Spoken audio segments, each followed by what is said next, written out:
அல்லேலூயா.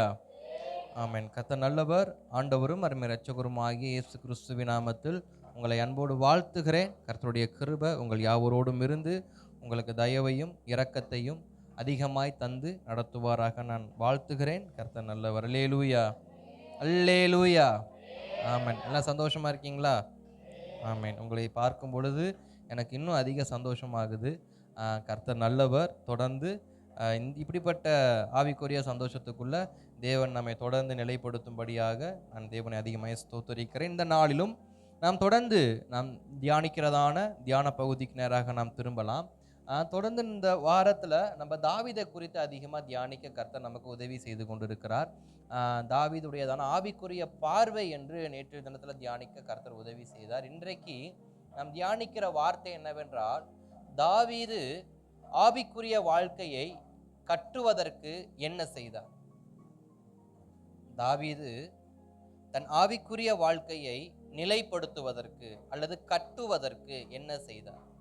இன்றைக்கு நம்முடைய ஆவிக்குரிய வாழ்க்கை கட்டப்படுவதற்கு நாம் என்ன செய்யணும் அப்படிங்கிற விஷயத்தை தாவீதிடத்திலிருந்து கொஞ்சம் கத்துக்க போகிறோம். அல்லேலூயா. எத்தனை பேர் கத்துக்க ஆயத்தமா இருக்கிறீங்க? ஆமென். கர்த்தர் நல்லவர். நாம் கற்றுக்கொள்ள விருப்பம் அதிகமாகும் பொழுது தேவன் நம்ம கற்றுக் கொடுக்கிறதுல அதிக கவனம் செலுத்துகிறவராக இருக்கிறார். ஆமென். கர்த்தர் நல்லவர். நாம் வாசிக்கலாம் ஒரு வார்த்தையை. ஸ்தோத்திரம். 1 சாமுவேல் 26ஆம் அதிகாரம் அதன் 9வது வசனத்தை நான் வாசிக்கிறேன். என்னை பின்தொடர்ந்து கவனியுங்கள். தாவீது அபிசாயை பார்த்து, அவரை கொல்லாதே, கர்த்தர் அபிஷேகம் பண்ணிவித்தவர் மேல் தன் கையை போட்டு குற்றமில்லாமற் போகிறவன் யார் என்று சொன்னான். ஜெபிக்கலாமா? கண்களை மூடி தேவ சமூகத்தை நோக்கி, அன்பின் நல்ல ஆண்டவரே, ஆசீர்வதிக்கப்பட்டதான அந்த மகிழ்ச்சியான இந்த காலை நேரத்திலும் நாங்கள் உம்மை ஆராதிக்கும்படி வந்திருக்கிறோம். உமது வார்த்தையை கேட்கும்படி வந்திருக்கிறோம். எங்கள் விருப்பத்தை சொல்லுவதற்காக அல்ல, உம்முடைய சித்தத்தை கேட்பதற்காக வந்திருக்கிறோம். எங்களோடு ஆவியானவர் பேசுங்க. இன்று போராட்டங்களோடு பலவீனங்களோடு ஏற்றுக்கொள்ள முடியாத சில சுமைகளை சுமந்து கொண்டு தேவ சமூகத்தில் நிற்கிறதான ஒவ்வொருவருக்காக ஸ்தோத்திரம். அவர்களோடு தெய்வம் பேசுங்க. வார்த்தை உம்முடையது, ஜனங்கள் உம்முடையவர்கள், அடியேன் உம்முடையவன், சபை உம்முடையது. எங்களோடு உமது வார்த்தை இடைப்படங்களை இன்னும் அதிகமாய் விட்டு கொடுக்கிறோம். ஆவியானவர் பேசும். இயேசுவின் நாமத்தில் நல்ல பிதாவே, அல்லேலூயா. ஆமென். மீண்டும் வாசிக்கலாம். 1 சாமுவேல் 26ஆம் அதிகாரம் 9வது வசனம். எல்லாம் திருப்பிக் கொள்ளுங்கள். பழைய ஏற்பாடு புஸ்தகத்தில் 378. பழைய ஏற்பாட்டில் 378 அதன் 9வது வசனம் என்னோட கூட சேர்ந்து பின்தொடர்ந்து வாசியுங்க. தாவீது அபிசாயை பார்த்து, அவரை கொல்லாதே, கர்த்தர் அபிஷேகம் பண்ணிவித்தவர் மேல் தன் கையை போட்டு குற்றமில்லாமல் போகிறவன் யார் என்று சொன்னான். அல்லேலூயா.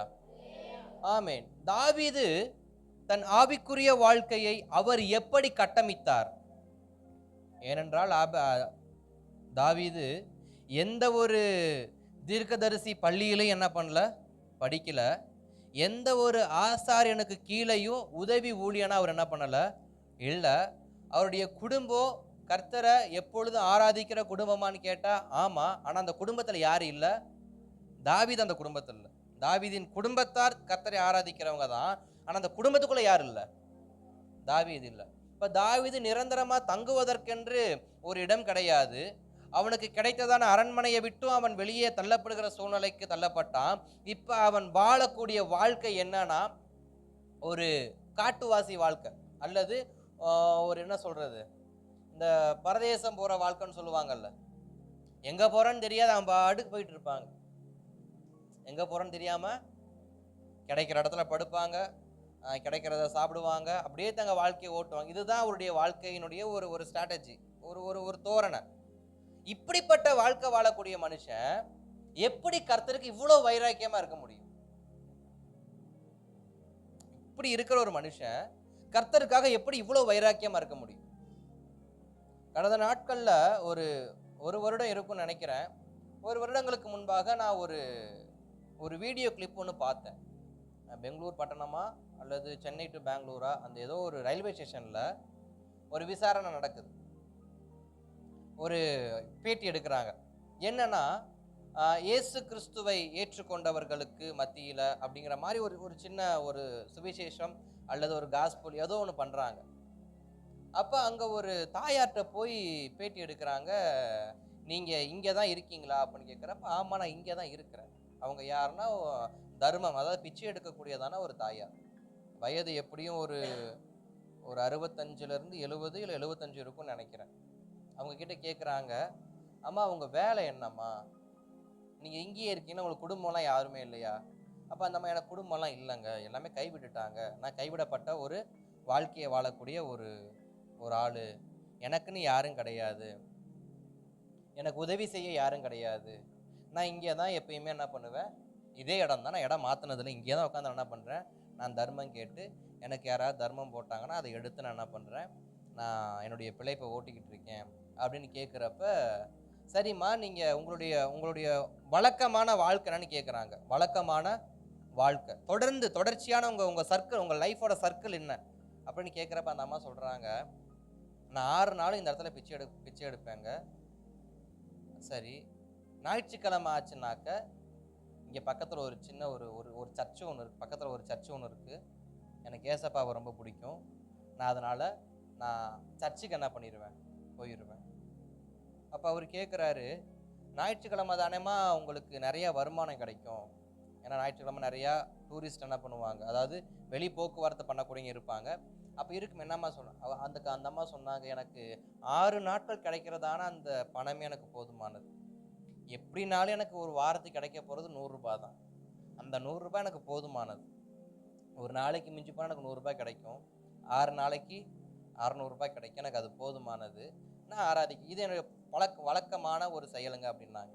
இப்போ அதுலேருந்து நம்ம பார்க்குற ஒரு விஷயம் என்னன்னா, அந்த அம்மா எப்படிப்பட்ட வாழ்க்கையை வாழ்றாங்க, ஒரு தர்மம் கேட்டு வாழக்கூடிய ஒரு வாழ்க்கை வாழ்றாங்க. கைவிடப்பட்ட வாழ்க்கை, தங்குவதற்கு இடமில்லை, தூங்குவதற்கு இடமில்லை, போத்துவதற்கு ஒன்றும் இல்லை. அதாவது உண்ண உணவும் இருக்க இடமும் படுக்க பாயும் இல்லை, உடுத்த உடையும் இல்லாத ஒரு வாழ்க்கை வாழக்கூடிய ஒரு தாயாரால எப்படி தேவனை ஆராதிக்க முடியுது? எனக்கு இந்த வசனத்தை யோசிக்கிறப்ப எனக்கு அந்த அம்மா ஞாபகத்துக்கு வந்தாங்க. அது அந்த அந்த சத்தியம், அந்த சாட்சி கேட்டு ரொம்ப நாள் ஆச்சு, ஆனா ஞாபகம் வந்துச்சு எனக்கு. இப்ப தாவீதுடைய வாழ்க்கை எப்படிப்பட்ட வாழ்க்கையா இருக்கு? எதுவுமே கிடையாது, பேக்கப் கிடையாது, பாதுகாக்க யாரும் கிடையாது, எதுவுமே இல்லாம இருக்கிற அந்த சூழல்ல தன் ஆவிக்குரிய வாழ்க்கையை அவர் எப்படி கட்டமைத்தார்? இன்றைக்கு நமக்கு இருக்கிற சூழலை போல அன்னைக்கு எதுவுமே இல்லை. அன்னைக்கு தாவீது சங்கீதத்தை இன்னைக்கு நம்ம வாசிட்டு உட்காந்து ஆவிக்குரிய வாழ்க்கை என்ன பண்றோம், டெவலப் பண்றோம். அல்லேலூயா. அவர் எழுதின சங்கீதத்தை நம்ம வாசி நம்ம வாழ்க்கை என்ன பண்றோம், டெவலப் பண்றோமே தவிர அவருடைய ஆவிக்குரிய வாழ்க்கையை டெவலப் பண்ண அங்க எதுவுமே கிடையாது. அப்ப அப்படிப்பட்ட ஒரு நிலைமையில தன்னுடைய ஆவிக்குரிய வாழ்க்கையை அவர் எப்படி டெவலப் பண்ணாரு கர்த்தருக்குள்ள? இதை தியானிக்கும் போதுதான் தாவீதுடைய சின்ன சின்ன சின்ன சின்ன விஷயங்களை எல்லாம் கொஞ்சம் எழுதி வைக்க கர்த்தர் உதவி செஞ்சார். அதை தான் கடந்த ஒரு சில நாட்களாக நம்ம தியானிச்சே வந்தோம்.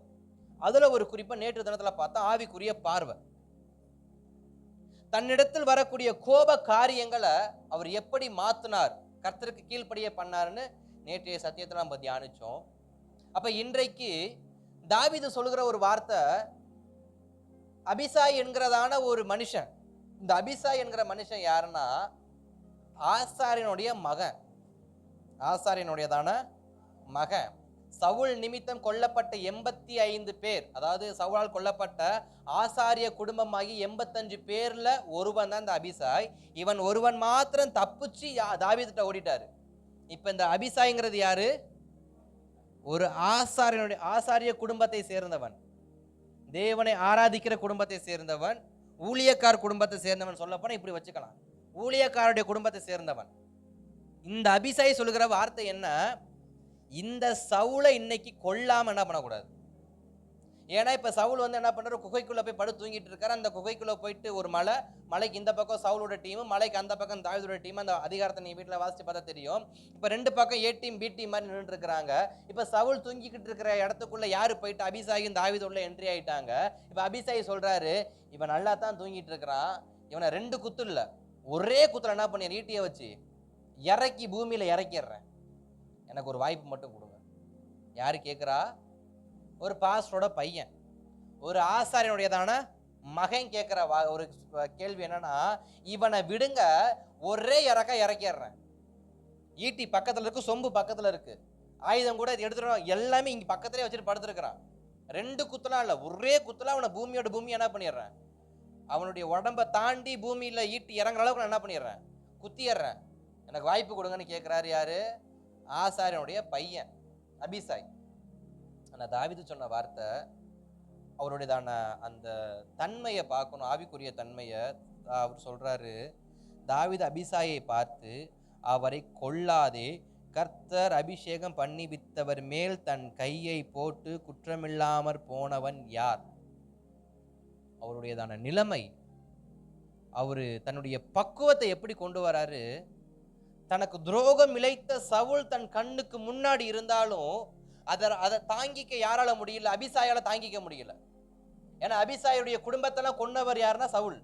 என் குடும்பத்தை கருவறுத்தவனே நீதான், உன்னை இன்னைக்கு கொல்லாம விட மாட்டேன்னு யாருக்கா இருந்தாலும் கோபம் வரும். எப்பேற்பட்ட நபரா இருந்தாலும் கோபம் வரும். ஆசாரியுடைய மகன் இளம் வயது, ரத்தம் துடிக்குது, இவன் என்ன பண்ணுவான், சொல்லிட்டான் ஓப்பனா, தாவீது ஒரு வாய்ப்பு கூட இறக்கிறவன. அப்ப தாவீது சொன்ன வார்த்தை அபிசாய் கேட்கிற, இன்றைக்கு நம்மளும் அந்த வார்த்தையை கேட்கணும். நம்முடையதான வாழ்க்கையில எத்தனை போராட்டங்கள், நம்மை அழிக்கக்கூடிய மனிதர்கள் வந்தாலும், நம்முடைய வாழ்க்கையை நிர்மூலமாக்கின மனிதர்கள் வந்தாலும், நம்முடைய வாழ்க்கையை வாழக்கூடாதுன்னு சொல்லி நம்முடைய குடும்பத்தையே வேறு அறுத்த குடும்பமாகவே இருந்தாலும், அவர்களுக்கு எதிராக என் கரத்தை என்ன பண்ணக்கூடாது, ஒரு நாளும் உயர்த்தக்கூடாது. அது தாவீதுடைய ஆவிக்குரிய வாழ்க்கையின் கட்டமைக்கப்பட்டதில் அது ரொம்ப முக்கியமான ஒரு விஷயம். ஏன்னா நாபாலுடைய விஷயத்திலையும் அதே தான் சொன்னார். நேற்று சத்தியத்தை நீங்க கேட்டா தெரியும். நாபாலுடைய விஷயத்திலையும் கோபத்தினால அவனை கொல்லக்கூடாது, கொன்னா ரத்த பலி ஏமல வந்துடும். இப்ப சவுலை கொல்றது ஒரு பெரிய விஷயம் கிடையாது. ஆனா அவன் அபிஷேகம் பண்ணப்பட்டவன், அவன் தேவனால் தெரிந்து கொள்ளப்பட்டவன், அவனுக்கு விரோதமாக நான் கையை என்ன பண்ண மாட்டேன், நீட்ட மாட்டேன். இங்க அபிஷேகம் பண்ணப்பட்டவங்கிற பொழுது அவ ஊழியக்காரங்க தானா அப்படின்னு கிடையாது. எந்த ஒரு மனிதனுக்கு விரோதமாகவும் நாம் கை நீட்டாமல், நாம் கொன்று போடாமல், நாம் பழி வாங்காமல், அந்த பழி வாங்குற தீயை அணைக்கிற ஆவிக்குரிய நிலைக்கு நான் என்ன பண்ணணும், உயரணும். பழி வாங்குற நெருப்பை அணைத்து எழும்புகிற ஆவிக்குரிய தன்மைக்கு நான் மாறணும். ஏன்னா தாவீதுடைய தன்மை எப்படி உயர்ந்திருக்கு, அபிசாய் அவனுக்குள்ள பழி வாங்குற நெருப்பு எரியுது, அபிசாய்க்குள்ள பழி வாங்குற நெருப்பு எரியுது. அவன் தாவீதோடு வந்ததுக்கான முதல் நோக்கமே, என்னைக்கோ ஒரு நாள் சவுல் சிக்குவான், அன்னைக்கு அவன் என்ன பண்ணிடணும், கொன்றணும். இவன் தாவீதோடு சேர்ந்ததுக்கான காரணம் ஒன்னே ஒண்ணு, இவன் கொஞ்ச நாள் தாவீது கூட இருக்கலாம், நல்ல உணவு கிடைக்கும், நல்ல ஆகாரம் கிடைக்கும், நல்ல பாதுகாப்பு கிடைக்கும், ஒன்றும் பிரச்சனை இல்லை, தாவீது பார்த்துக்குவாரு. என்னைக்கோ ஒரு நாள் சவுல் மாட்டுவான், என்னைக்கோ ஒரு நாள் சவுல் மாட்டுவான், அன்னைக்கு என்ன பண்ணிடணும், ஒரே இறக்கிடணும். இது அபிசாயோட தானே எண்ணம்.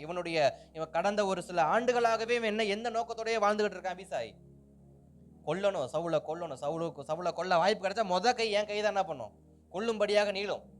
இது என்ன, பழி வாங்குற நெருப்பு. ஒரு நல்ல ஆவிக்குரிய ஒரு மனிதர், ஆவிக்குரிய வாழ்க்கையில கட்டப்பட விரும்புகிற மனிதர், ஆவிக்குரிய வாழ்க்கையில எழும்பி பிரகாசிக்க விரும்புகிற கூடிய ஒரு நல்ல ஒரு ஆத்துமா எதை விரும்பக்கூடாதான், பழி வாங்குகிற எண்ணத்தை விரும்பாமல் மன்னிக்கிற எண்ணத்துக்கு நேராக திரும்பணும். இன்றைக்கு என்னுடைய தன்மை மாறினா என் தரம் உயரும். என்னுடைய பழி வாங்குற தன்மை மாறுமானால், என் சுபாவ தன்மை மாறுமானால், என்னுடைய ஆவிக்குரிய தரத்தை தேவன் என்ன பண்ணுவாரு, உயர்த்துவாரு. இப்ப ஆவிக்குரிய தரத்துல உயர்ந்திருக்கிறது யாரு, காட்டுவாசி மாதிரி வாழ்ந்துட்டு இருக்க தாவீது. ஆவிக்குரிய வாழ்க்கையில தரம் தாழ்ந்து கிடக்கிறவன் யாரு, ஊழியக்கார குடும்பத்திலே பிறந்து, ஊழியக்கார குடும்பத்திலே வளர்ந்து, கொஞ்ச நாள் ஊழியம் செஞ்ச அபிசாய். இன்றைக்கு நமக்கும் ரட்சிக்கப்படாத உலக மனுஷங்களுக்கு இடையிலேயே சில வித்தியாசங்கள் வைத்து பார்க்கிறப்ப, நிறைய இடத்துல நம்மளோட யாருதான் முன்னிலையில இருப்பா, உலக மனுஷங்க தான். உலக மனுஷங்க தான். அவங்களுக்கு இயேசுவை தெரியாது, அவங்களுக்கு இயேசுவை ஆராதிக்க தெரியாது, அவங்களுக்கு இயேசுடைய ரத்தத்துக்கு உடன்பட தெரியாது. ஆனா அவங்களுக்கு சில மனிதர்களை இயல்பாகவே நேசிக்கிற பழக்கம் இருக்கும். நம்ம அவங்க கிட்ட சிலர்லாம் போய் பார்த்தீங்கன்னா அவங்க கிட்ட எந்த கெட்ட பழக்கமும் இருக்காது, எந்த பாவமும் இருக்காது. செய்யற ஒரே ஒரு தவறு, வேதத்தின் அடிப்படையில் இயேசு கிறிஸ்துவை ஏற்றுக்கொள்ளாததே பாவம். அது ஒண்ணுதான் அவங்கள்ட்ட இருக்குமே தவிர வேற எந்த பாவமே இருக்காது. அவன் யாருக்கு விரோதமா பொய் சாட்சி சொல்ல மாட்டான், பிறனுக்கு விரோதமா கை நீட்ட மாட்டான், பிறருடைய மனைவிடத்துல இச்சையா இருக்க மாட்டான். இப்படி எதையுமே யாரு பண்ண, அந்த 10 கட்டளையில என்னை தவிர வேற தேவர் உனக்கு இருக்கிறான்னு சொன்ன ஒரே ஒரு கட்டளையை தவிர மீதி 9 அவன் என்ன பண்ணுவான்? கடைபிடிக்கிறவனா இருப்பான். அந்த ஒன்றை மட்டும் அவன் கடைபிடிக்க மாட்டான். அதனால அவனை நம்ம என்ன சொல்றோம்? ரட்சிக்கப்படாதவன். ஆனா அதுவே சபைக்குள்ள வந்தா அந்த ஒன்றை மட்டும் கடைபிடிச்சு மீதி 9 கடைபிடிக்காதவன நம்ம என்ன சொல்றோம்? அப்படிப்பட்ட ஆள் சபையில இருக்கிறப்ப இப்ப 2 மனுஷங்களும் கம்பாரிசன் நடக்குது. ஒன்றை மாத்திரம் பின்பற்றாமல் மீதி 9 பின்பற்றவே ஒருத்தர் இருக்கிறான். இங்க ஒன்றை மட்டும் பின்பற்றி கொண்டு மீதி 9 பின்பற்றாத கூட்டம் எங்க இருக்கு? சபையில இருக்கு. இப்ப தரம் எப்படி மாறுது? தாவீது உயர்ந்தவனா மாறுறான்.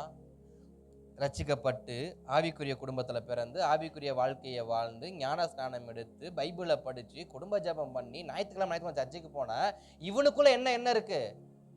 பழி வாங்குகிற தீ. பழி வாங்குகிற தீ. அப்ப என்னுடைய வாழ்க்கையின் தன்மை மாறணும்னா நான் யார்கிட்ட போய் கிளாஸ் கத்துக்க வேண்டியதா இருக்கு? காட்டுக்குள்ள வாழக்கூடிய தாவீது கிட்ட போய் கத்துக்க வேண்டியதா இருக்கு. இன்றைக்கு ஸ்தோத்திரம் சில பயிற்சி மையங்கள் நம்முடைய தேசத்தில் இருக்கு. உங்களுக்கு நல்லா தெரியும். இந்த யோகா கிளாஸோ அந்த மாதிரி சொல்ல வரல. நார்மலாக கவுன்சிலிங் டீம்னு ஒன்று இருக்கு. கவுன்சிலிங் டீம்ல இன்றைக்கு டாக்டருடைய கவுன்சிலிங் கேட்க போற நிறைய குடும்பங்கள்ல அந்த கவுன்சிலிங் கொடுக்குறாங்கல்ல, அதுல எத்தனை சதவீதம் கிறிஸ்தவர்கள் இருக்கிறாங்க?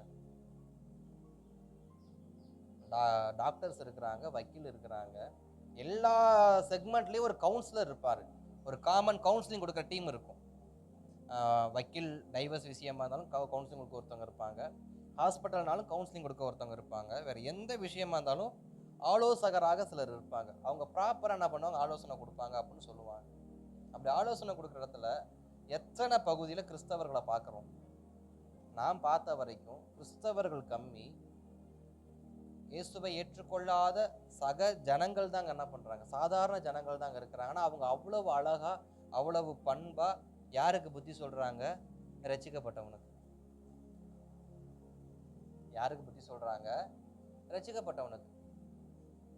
இன்றைக்கு எல்லாமே தெரிஞ்ச நாம பழி வாங்குற எண்ணத்தோட இப்படிப்பட்ட சில சுபாவங்களோடு திரியும் போது இப்படிப்பட்ட தாவீதுகள் வந்து நமக்கு என்ன கன்னத்துல பழிர்னு கொடுத்து நம்ம புத்தியை தெளிய பண்ண வேண்டியதா இருக்கு.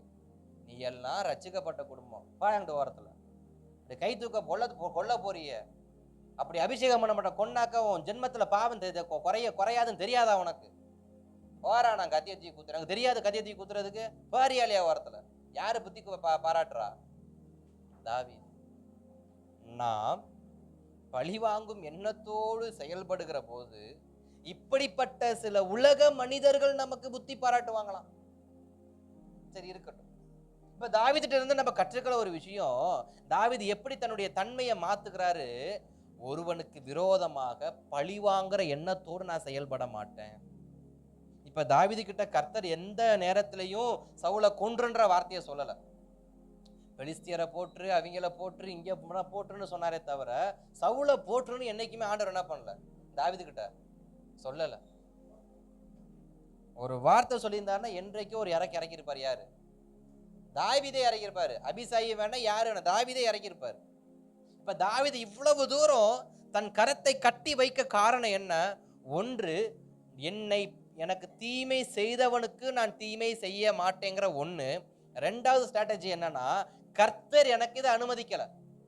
கர்த்தர் எனக்கு இதை அனுமதிக்கல. அப்ப நான் சவுல் இடத்துல கை தூக்குறது தவறு. இன்றைக்கு நம்முடைய வாழ்க்கையில நம்முடைய ஆவிக்குரிய தரம் கொஞ்சம் உயரணும் அப்படின்னா, இன்க்ரீஸ் ஆகணும் அப்படின்னா, சில பழிவாங்குற எண்ணங்களை நம் மனதில் இருந்து தூக்கி தூர எரிஞ்சிட்டு இயல்பான வாழ்க்கைக்கு நாம திரும்புவோம்னு சொன்னா, நம்முடைய ஜெபம், நம்முடைய பரிசுத்தம், நம்முடையதான வேதம் வாசிப்பு எல்லாமே என்னாகும்? உயர ஆரம்பிக்கும். நமக்குள்ள வன்மை இருக்கிற வரைக்கும் நம்மளால ஜெபிக்க முடியாது. நமக்குள்ள கோபம் இருக்கிற வரைக்கும் நம்மளால ஜெபிக்க முடியாது. நமக்குள்ள பழி வாங்குற எண்ணம் இருக்கிற வரைக்கும் நம்மளால ஜெபிக்க முடியாது. சிலருக்கு விரோதமாக நமக்குள்ள இருதயத்துல அந்த வஞ்சகத்தை வைத்திருக்கிற வரைக்கும் நம்மளால நிம்மதியான ஒரு கிறிஸ்தவ வாழ்க்கை என்ன பண்ண முடியாது. ஏன்? சபைக்குள்ளேயே உட்காந்து தேவனை ஆராதிக்க முடியாது. சபைக்குள்ள வரதுக்கே நமக்கு இருதயம் ஒரு மாதிரி வெறுப்பை காண்பிக்கும். சின்னத்தை போய் உட்காந்துக்கிட்டு ஏன் இந்த வெறுப்பு கொப்பளிக்குதுன்னா, உள்ள ஏற்கனவே ஒரு ஒரு ஒரு குழம்பு ஒரு எரிமலை என்ன பண்ணுது, இப்பயா அப்பயான்னு வெடிக்கிறதுக்கு ரெடியா இருக்கிற அந்த எரிமலையை கொண்டு வந்து தண்ணியை ஊற்ற சொன்னா அது என்ன பண்ணும், கொப்பளிச்சுக்கிட்டே இருக்கும். ஒரு பாத்திரத்தை நல்லா சூடாக்கி வச்சுட்டோம், சூடாக்கின பாத்திரத்தை தண்ணி ஊற்றினா என்ன ஆகும், டப்ப டப்ப டப்ப டப்ப டப்ப டப்ப டப்ப டப்ப டப்ப என்ன போகும், பபிள்ஸ் வந்துக்கிட்டே இருக்கும். ஏன், அந்த சூடை நான் கண்ட்ரோல் பண்ண மாட்டேன்னா அந்த சூடை அது வந்து தண்ணிக்கு எதிர்ப்பு காண்பிக்கிறது போலதான் தேவனுடைய ஜீவ நீரூற்றாகிய அந்த பிரசனத்தை நாம் அனுபவிக்காதபடிக்கு நமக்குள் எரிகிற அந்த பழிவாங்குற தன்மை, பொறாமை என்கிற தன்மை, தீமை செய்யணுன்ற தன்மை, மதிக்காத தன்மை, இப்படி பல விஷயங்கள் இருக்கலாம். ஒரு மனிதனுக்கு விரோதமா ஒரு மனிதன் நினைக்கிற எல்லாமே எரிமலை குழம்ப போடும். அவன் மேல போய் ஜீவ தண்ணீரை ஊத்தினா தண்ணி என்ன ஆகும், பட்ட பட்ட பட்ட பட்ட பட்டன்னு சவுண்ட் வரும். அவன் அந்த விருப்பத்தை இருந்து அவங்க என்ன பண்ணிடுவாங்க, விலகிடுவாங்க. அதனால தாவீது சொல்றாரு, கை நீட்டாத, அதை தேவன் பார்த்துக்குவார், அதை தேவன் பார்த்துக்குவார். தாவீதுடைய ஒரு பக்குவம் நான் அனுமதிக்காததை செய்ய மாட்டேன், நான் எந்த மனிதனுக்கு விரோதமாகவும் கர்த்தருக்கு விரோதமாகவும் செயல்பட மாட்டேன்.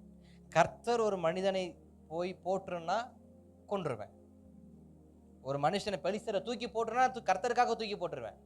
ஆனா கர்த்தர் சொல்லாம எந்த மனுஷங்கிட்டையும் போய் என் வீரத்தை நான் என்ன பண்ண மாட்டேன், காண்பிக்க. நமக்கு ஒரு எண்ணம் வேணும், தேவன் சொல்லாமல் எந்த மனுஷங்கிட்டையும் போய் என் வீரத்தை நான் என்ன பண்ண மாட்டேன், காட்ட மாட்டேன். தாவீதுக்கு இல்லாத வீரமா?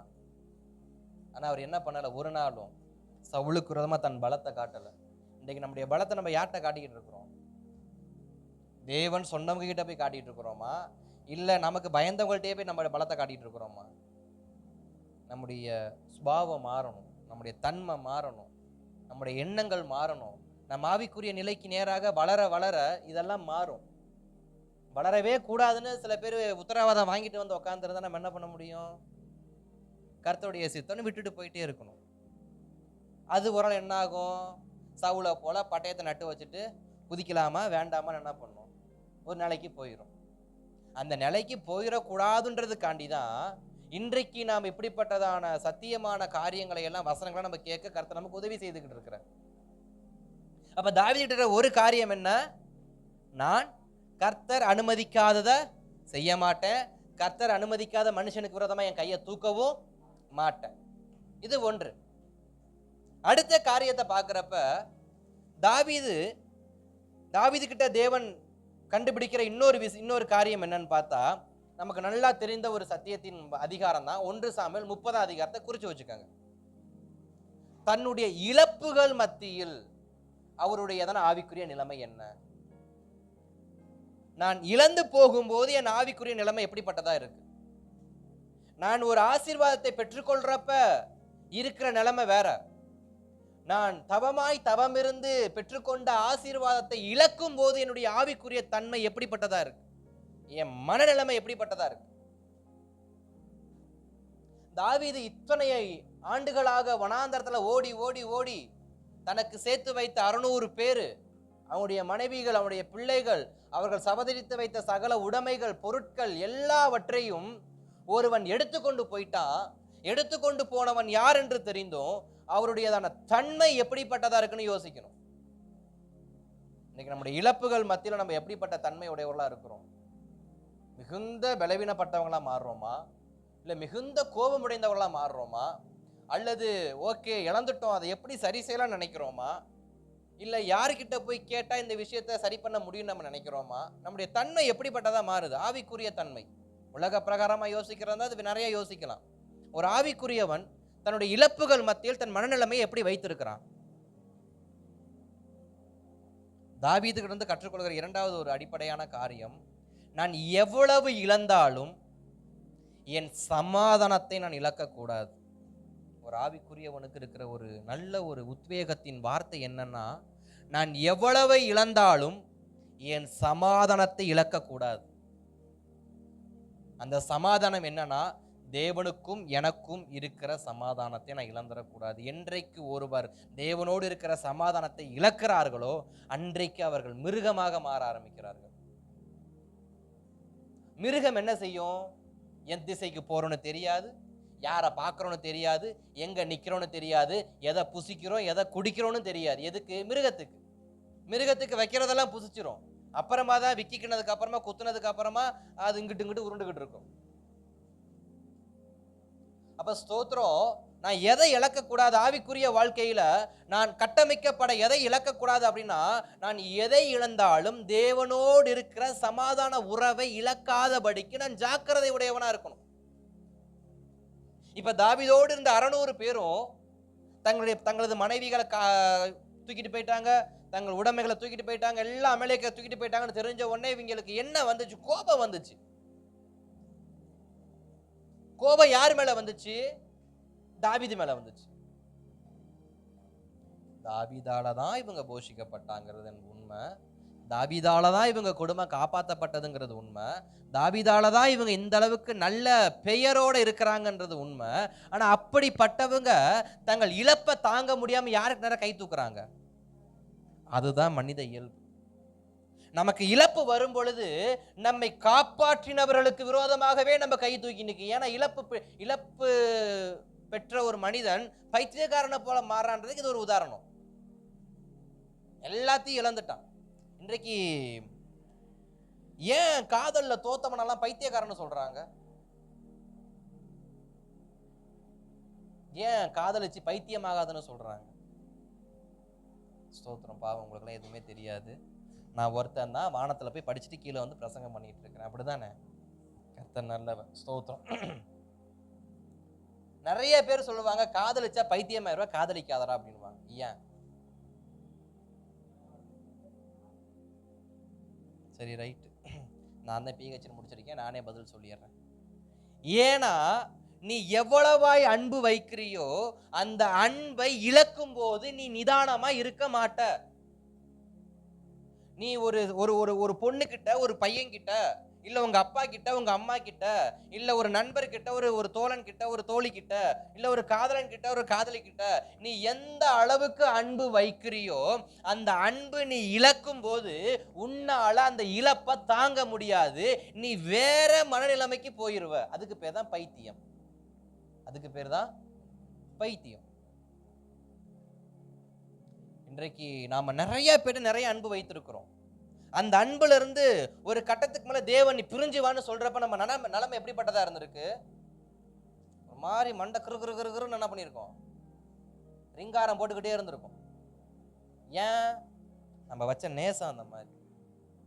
ஆனா வேதம் என்ன சொல்லுது அப்படின்னா, நீ எவ்வளவு இழப்புக்கு தள்ளப்பட்டாலும், நீ எவ்வளவு, அது எப்படி சொல்றது, இழப்புகள், தூரம் அல்லது எதிர்வினையான காரியங்களை சந்திக்கும் போதும், ஏன்னா இப்ப தாவீது நினைச்சாரு என் குடும்பம் சந்தோஷமா இருக்கு. ஆனா எதிர்வினையான சம்பவம் அங்க என்ன பண்ணுது? அங்க போனா குடும்பத்தை காணோம், அங்க போனா வீடு தீப்பிச்சு எரிஞ்சுக்கிட்டு இருக்கு, அங்க ஒரு பொட்டு பொடிசை என்ன பண்ணா காணோம். எதிர்மறையான விஷயங்கள் நம்ம நினைக்கிறதற்கு எதிர்மறையா நடக்கும்போது நம்ம மனநிலைமை எப்படி இருக்கு? நம்ம எல்லாத்தையும் இழந்து போறப்ப மனநிலைமை எப்படி இருக்கு? நமக்கு விரோதமா ஒரு கூட்டம் எழும்பி நிற்கும் போது நம்முடைய மனநிலைமை எப்படிப்பட்டதா இருக்கு? தாவீதுடைய மனநிலைமை ஒன்னே ஒண்ணுதான். நான் எதை இழந்தாலும், அன்பான மனைவியை இழந்தாரு, பிள்ளைகளை இழந்தாரு, தோழிகளை இழந்தாரு, ஆடு மாடுகளை இழந்தாரு, ஆசீர்வாதங்களை இழந்தாரு, அடுத்த கட்டம் அவங்க நகர்வதற்கு எதுவுமே இல்லாதபடிக்கு எல்லாத்தையும் இழந்தார். எல்லாத்தையும் இழந்தாலும் தன்னோடு தோளோடு தோல் நின்றதான அந்த 400 பேரும் தனக்கு விரோதமா நிற்கும் போதும், சரி இவங்களும் இப்படிதான் போயிட்டாங்களா அப்படின்னு நினைக்கிறப்ப தாவீது ஒரே ஒரு விஷயம் செய்தாரு. ஏபோத்தை தரித்து கொண்டு தனக்குள் சமாதானத்தை கொடுக்கிற தேவனை தேடி அவர் என்ன பண்ணார்? நமக்கு சமாதானம் எங்க கிடைக்கிறது? நமக்கு சமாதானத்தை கொடுக்கிற அந்த சமாதான காரணராம் கர்த்தருக்கு முன்பாக தன் சமாதானத்தை காத்துக்கொள்ளும்படி, தன் அமைதியை காத்துக்கொள்ளும்படி, தன் உண்மையை காத்துக்கொள்ளும்படி, தன் உத்தமத்தை காத்துக்கொள்ளும்படி, தனக்கு உண்டாயிருக்கிறதன அதீத வெறுப்பை காத்துக்கொள்ளும்படி தாவீது எங்க போய் நிற்கிறாரு? ஏபோத்தை தரித்து கொண்டு தேவ சமூகத்துல போய் நிற்கிறார். தாவீதுடையதான அருமையான ஒரு ஆவிக்குரிய பழக்கம். அவருடைய ஆவிக்குரிய வாழ்க்கையில் அவர் கட்டப்படுவதற்கு ஒரு அருமையான ஒரு ஒரு உதாரணம். எவ்வளவு நடந்தாலும் அப்படியே போய் தேவ சமூகத்தில் நிற்பார். ஆண்டவர் நான் என்ன பண்ணணும் விசாரிக்கிறது. நான் என்ன பண்ணுவேன்ப்பா, நான் என்ன பண்ணணும், எனக்கு என்ன பண்ணுறதே தெரியல. அமலேக்கர் வந்து அசந்த நேரத்தில் எல்லாத்தையும் கொண்டு போயிட்டான். இவங்க வேற பைத்தியம் பிடிச்ச மாதிரி கல்லை தூக்கிட்டு எனக்கு நேரம் என்ன பண்ணுறாங்க. இவங்களை இப்போ யுத்த காலத்துக்கு வான்னு கூப்பிட்டா இவன் கண்டிப்பாக என்னை கொண்டுருவாங்க. இப்போ நான் என்ன பண்ணுறது? சில சமயங்களில் சூழ்நிலைகள் நமக்கு வட திசை போகிறதா, தென் திசை போகிறதா, மேற்கு திசை போகிறதா, கிழக்கு திசை போகிறதான்னு தெரியாமல் நம்ம குழப்பத்தில் நிற்கிறப்ப நம்ம போக வேண்டிய ஒரே ஒரு திசை பரலோக திசை மட்டும்தான். ஏன்னா பரலோகத்திலிருந்து மட்டும்தான் ஒத்தாசை வரும். அல்லேலூயா. வானத்தையும் பூமியும் உண்டாக்கின சர்வ வல்லவரிடத்திலிருந்தே எனக்கு ஒத்தாசை வரும் பட்சத்தில் நான் வட திசைக்கோ, தென் திசைக்கோ, கிளர் திசைக்கோ, மேல் திசைக்கோ போகாம பரலோக திசைக்கு நேராக போய் சமாதானத்தோடு உட்கார்ந்துருக்கும் பொழுது என் சுதந்திரத்தை திருப்பி கொடுக்க அவர் போதுமானவராக இருக்கிறார். அல்லேலூயா. எவ்வளவு இழப்புகள் வந்தாலும் சமாதானத்தை காத்து கொண்டு தேவ சமூகத்தில் போய் நின்று பாருங்க, நம் சுதந்திரத்தை திரும்பவும் தேவன் நமக்கு கொடுக்க அவர் உண்மை உள்ளவராக இருக்கு. அதை தான் தாவீது கற்றுக் கொடுக்கிறாரு. அந்த 400 பேருக்கு கற்றுக் கொடுத்ததை இன்றைக்கும் நமக்கு கற்றுக் கொடுக்கிறார். உனக்கு எவ்வளவு இழப்பு வந்தாலும், உனக்கு எவ்வளவு தீமையான காரியம் வந்தாலும், உனக்கு முன்பாக எவ்வளவு நஷ்டங்கள் வந்தாலும், உனக்கு முன்பாக என்ன நடந்தாலும் நீ காத்து கொள்ள வேண்டியது ஒன்றே ஒன்று, உனக்கும் தேவனுக்கும் இடையே இருக்கிற சமாதான உடன்படிக்கை. ஏன்னா தேவன் பண்ணியிருக்க ஒரு சமாதான உடன்படிக்கை தேவன் பண்ணியிருக்கிறார். ஒரு சமாதான காரணர் அவர் இருக்காரு, ஒரு சமாதான பலி அவர் நம்மள்ட்ட வாங்கியிருக்கிறாரு. அப்ப ஸ்தோத்திரம். அந்த சமாதானத்தை நான் ஏன் கெடுக்கணும்? அந்த சமாதானத்தை நான் ஏன் கெடுக்கணும்? அதை கெடுக்காம ஒரு காரியம் செய்யலாம். தேவ சமூகத்துக்கு போகலாம். தேவ சமூகத்தில் போய் கேட்குற, ஆண்டவரே நான் என்ன செய்யணும்? ஒரே ஒரு வார்த்தை, என்ன செய்யணும் சொல்லுங்க, செய்கிறேன். இப்போ நான் அவனை பின் தொடர்ந்து போட்டுமா, இல்லை பின் தொடராம வேற பக்கத்து போட்டுமா? இப்போ இவங்களை கூட்டிக்கிட்டு நான் போய் யுத்தம் பண்ணட்டுமா, இல்லை இவங்களை விட்டுட்டு போய் யுத்தம் பண்ணட்டுமா? தேவன் சொன்ன ஒரே ஒரு வார்த்தை, நீ போ. ஆனால் தாவீதுக்கு மட்டும் தேவன் எப்படிதான் இப்படி ஒரு ஒரே வார்த்தையை கொடுக்குறாரு தெரியல. போ போ போ போ போ. தாவீது விசாரிக்கிற எல்லா இடத்துலையும் தாவீதுக்கு தேவன் மறுத்து சொல்லவே இல்லை, மறுப்பு சொல்லவே இல்லை. கேட்குற இடத்துக்கெல்லாம் ஓகே போ, நீ போ, நான் உன் கூட இருக்க, நீ போ. அப்போ அந்த அளவுக்கு நம்ம தேவனோட நெருக்கமாக இருக்கும். ஏன்னா தேவன் அவருக்கு புரிஞ்சு போச்சு. அதாவது தாவீது தேவ சமூகத்துக்கு வர்றதுக்கு முன்னாடியே தேவன் அவர் சமூகத்துக்கு என்ன பண்ணிட்டாரு, எப்படியும் இவன் நம்மகிட்ட தான் அடுத்து என்ன பண்ண போறான், வர போறான். இந்த அமலேக்கரோட சும்மா இருக்காம இவனை சூரியத்தை விட்டு போயிட்டாங்க, இவன் நேரம் என்கிட்ட தான் வருவான், இவன் கேட்பான், அடுத்து இவன் கிளம்புவான். போய் நம்மளே என்ன பண்ணி பதில் சொல்லுவோம், போயிட்டு வா ராஜா, சந்தோஷமா போயிட்டு வா. நெருக்கமும் பலவீனமும் ஒடுக்கமும் வந்தாலும் என் சமாதானத்தை கெடுத்துக்காம தேவ சமூகத்தில் போய் என்ன ஆண்டவரே நான் செய்யணும், நான் என்ன செய்யணும் சொல்லுங்க, செய்கிறேன். விசாரிக்கணும், ஆலோசனை கேட்கணும், சமாதானத்தை காத்துக்கொள்வதற்கு அதிகமாக முயற்சி செய்யணும். அந்த சமாதானத்தை காத்துக்கொள்ளும் போது தான் நமக்கு முன்பாக இருக்கக்கூடியதான அந்த அமலேக்கியரை, அந்த பெலிஸ்தியரை, அந்த மீதியானியரை, எல்லா சத்துருக்களையும் மேற்கொண்டு நம்முடைய ஜெயத்தை நாம பெற்றுக்கொள்ள முடியும். அல்லேலூயா, ஸ்தோத்திரம். அதோடு மாத்திரமல்ல, தாவீது எப்படிப்பட்டவரா இருக்கிறாரு, தன்னோடு இருந்தவர்களை என்றைக்கும் கைவிடாமல் காப்பாற்றுகிற ஒரு நல்ல மனிதனாக, எவ்வளவு துரோகம் செஞ்சாலும் கை கொடுத்து காப்பாற்ற வேண்டும்ங்கிற ஒரே எண்ணத்தோடு அவர் என்ன பண்றாரு, செயல்படுகிறவரா இருக்கிறார். இப்படி தாவீதை குறித்து நம்ம வர்ணிக்க ஆரம்பிச்சோம்னா அப்படி ஆவிக்குரிய தன்மையை குறித்து தியானிக்க இன்னும் நிறைய ஊற்று வரும். அப்ப சில ஆராய்ச்சியாளர்களை குறித்து நான் படிக்கிறப்ப அதுல யூஜின் எச் மெரில் அப்படிங்கிறதான ஒரு வேத ஆராய்ச்சியாளர்கள் தாவீதை குறித்து சொல்ற ஒரு வார்த்தை என்ன அப்படின்னா, இஸ்ரவேலின் தேசிய அடையாளத்தையே தேவனை மையமாக்கின தலைவன் தாவீது. தாவீதுடைய ஆவிக்குரிய தன்மை எப்படிப்பட்ட தன்மையை அவர் சொல்ற வர்ணிக்கிறாரு, ஒரு தேசத்தினுடைய அடையாளத்தையே தேவனை மையப்படுத்தியவர் தலைவர். யாரு? தாவீது. என்னுடைய குடும்பத்தின் அடையாளமாக நான் யாரை மாத்தணும்? இயேசு கிறிஸ்துவை மாத்தணும். இங்க தாவீது தன் தேசத்தின் அடையாளமாக யாரை வைக்கிறாரு? தேவனை வைக்கிறாரு. அந்த தேவ மனிதன் அப்படி சொல்றாரு. தாவீதுடைய ஆவிக்குரிய தன்மையை சொல்லணும்னா தன்னுடைய சொந்த தேசமாக இஸ்ரவேல் தேசத்தின் மையமாக அவர் தேவனை வைத்தா இருப்பார். இன்றைக்கு நம்முடைய மையமாக நாம் யாரை வைக்கிறோம்? தேவனை வைக்கணும். அடுத்து ரெண்டாவது இன்னொருவர் சொல்றாரு, வால்டர் புரூக்மேன். வால்டர் புரூக்மேன் அப்படிங்கிற ஒரு தேவ மனிதர் சொல்ற வார்த்தை என்னன்னா, தாவீது மிகப்பெரிய தனித்துவமானவன்.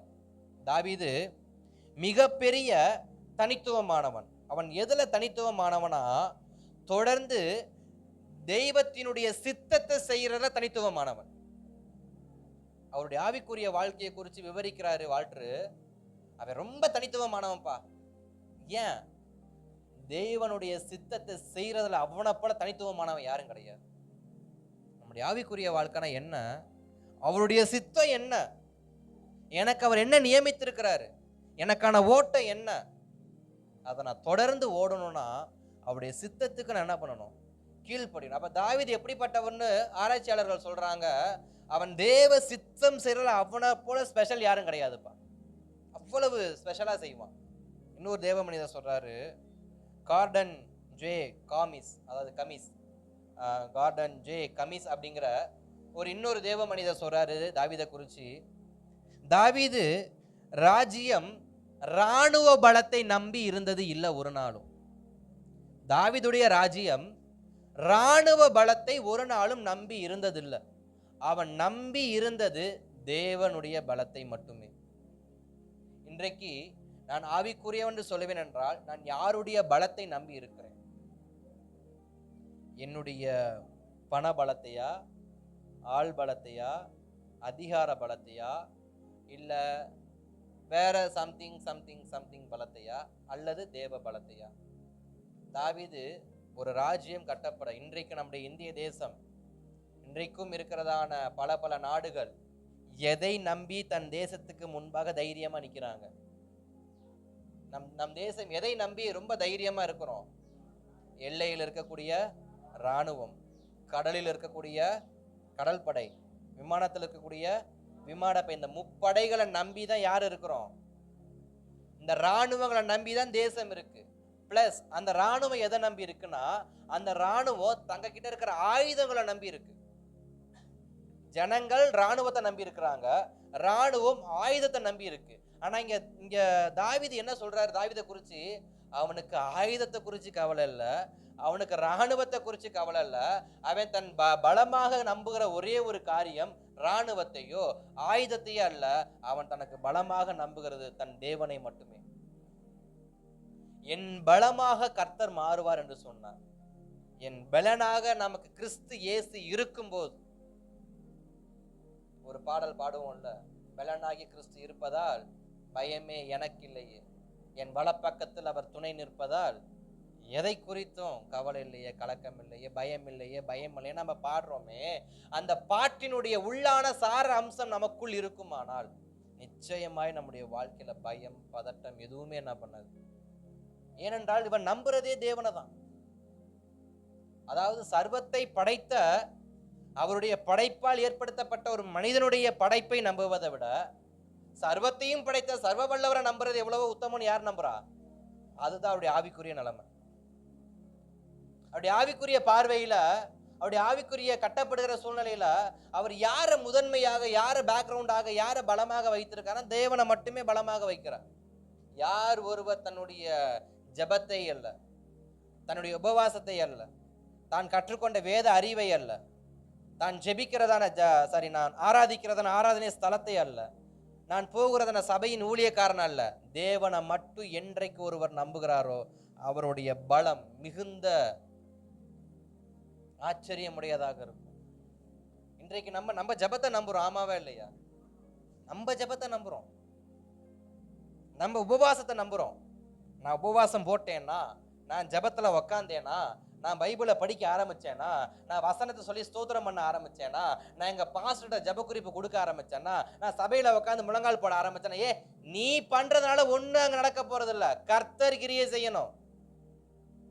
யாரு கிரியை செய்யணும்? என் பலத்தை நம்பி அங்க ஒண்ணும் நடக்காது. நம்முடைய பலம் ஆவிக்குரிய பலமாக நான் இராணுவமாக நினைக்கிறது ஜபம், உபவாசம், இதெல்லாம் நான் இராணுவ பலமா நான் பண்றேன், நான் பாக்குறேன்.